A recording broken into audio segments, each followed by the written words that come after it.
όλου δυτικού πολιτισμού. Κανένα γεγονός πολέμου άλλο δεν έσχε τέτοια εκρηκτική και κρισιμότατη σημασία, παραμόνιμη, αρνητική για κάθε ανθρώπινη και ανθρωπιστική αξία και που κρατάει ακόμα, και να που και στις μέρες μας απειλούν οι μαύρες πάλι συνέπειές του.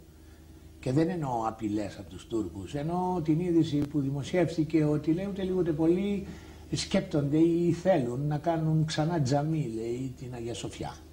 Άρα και από τους Τούρκους. Ναι, βέβαια. Από γιατί τους οι Τούρκους Τούρκοι, κυρίως, όπως και να το κάνουμε, ήταν αυτοί. Και ως τη Βιέννη φτάσαν μετά. Και τη Νέα Ρώμη βέβαια είχαν πατήσει. Τη Ρώμη δηλαδή προπύργιο και προβολέα κατά την Ανατολή.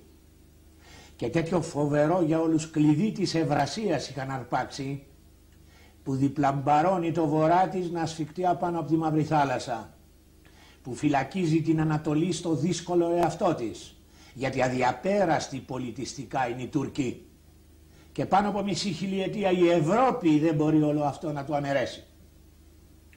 Άλλωση, που άλλη καμιά σε όλη την ιστορία δεν πραγματώθηκε τόσο βάναυσα και ομά και βάρβαρα και ματηρά, με τέτοιο ανατολίτικο αμόκ απανθρωπικής σφαγής και καταστροφής των πάντων. Και τι πρώτης πόλης, τι λαμπάδας, τι φάρου πολιτισμού επί μια χιλιετία και προς Ανατολή και προς Δύση, και προς Νότο και προς Βορρά, προς τις πιο απολύτιστες λαοθάλασσες της Ασίας και της Αφρικής, μα και προς τις επαναβαρβαρωμένες από τη Γότ, τους Ούνους και άλλους της νότιας μεσαιωνικής Ευρώπης, ως τα κράσπεδα των Άλπαιων και πέρα από τα Πυρηναία.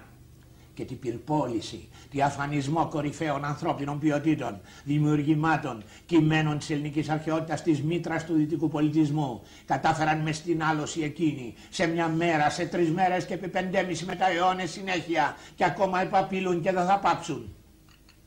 Ποια πυρκαγιά της βιβλιοθήκης της Αλεξανδρίας, που με ένα στόμα καταργούνται πάντα η φιλολογία, η φιλοσοφία, η επιστήμη, δεν ξεπεράστηκε καταστροφικότερα, μοσακάηκαν, σκίστηκαν μανιακά, σκορπίστηκαν με ισλαμική παραφορά και χάθηκαν για πάντα, να μαζεύει ως σήμερα η πολιτισμένη ανθρωπότητα θρηνώντας ψυχουλά τους, συντρίμια, παλιόχαρτα ξετιναγμένα σαν σκουπίδια στους 5 ανέμους της Ανατολής, τι Πλάτωνες, τι Αριστοτέληδες, τι ρήτορες, τι τραγικοί, τι ιστορικοί, τι γεωγράφοι, τι φυσιογνώστες, τι μη πολύτιμο, μαζεμένο και από τους μορφωμένους με ελληνισμό, παρά το δόγμα και τη θρησκευτική καταφορά των όχλων 8 πρωτοχριστιανικών αιώνων, από τους Φώτιους, τους Αρέθες, τους άλλους όλους, που η πίστη δεν τύφλωνε και τι εργατέχνη συντρίφτηκαν, μουτζαλώθηκαν, καταγδάρθηκαν, γκρεμιστήκαν, έγιναν τζαμιά, έγιναν τεκέδες και ξυλώθηκαν τα μοναδικά ξυλοτεχνήματα, σπάστηκαν τα αγάλματα, καταπατήθηκαν οι καταπληκτικές εικόνες, ξεψηφιδώθηκαν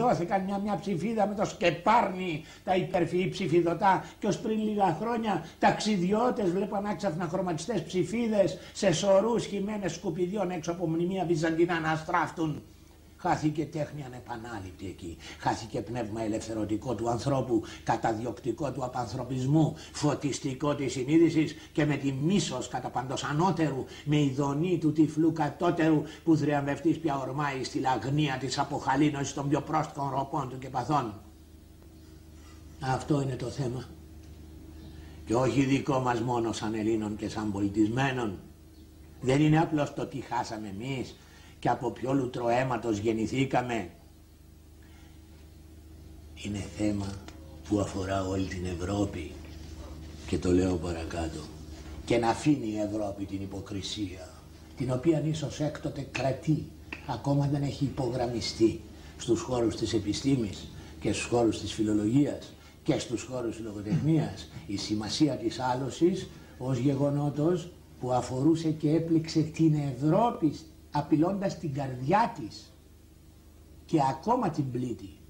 Γι' αυτό λέω, της Ευρώπης όλης ήταν και είναι τέτοια πληγή και τέτοια βάρβαρη ουλή. Και φυσικά όχι του όποιου ανατολισμού μας τάχα των νεοελλήνων, αλλά του πολιτισμού μας του ευρωπαϊκού, δηλαδή του πολιτισμού, θέμα μέγα, πέρα από τις ομότητες, το αίμα και τις όποιες αντιθέσεις. Στις συνειδήσεις μας πρέπει έτσι να σημειωθούν κάποτε αυτά. Και όχι να θεωρείται η πόλη και η υπόθεσή της τόσο στενά σαν στόχος παρελθόντος εθνικιστικού μεγαλοειδεατισμού μας, και άρα φευκταίο περίπου το όραμά της, η σημασία της. Και αν έγινε χτες προχτές τέτοιο έμβλημα, που γι' αυτό νεότεροι ανιστόρητοι και άλλα εφιέμενοι το βάλαν στο σημάδι, μαρξιστές εννοώ.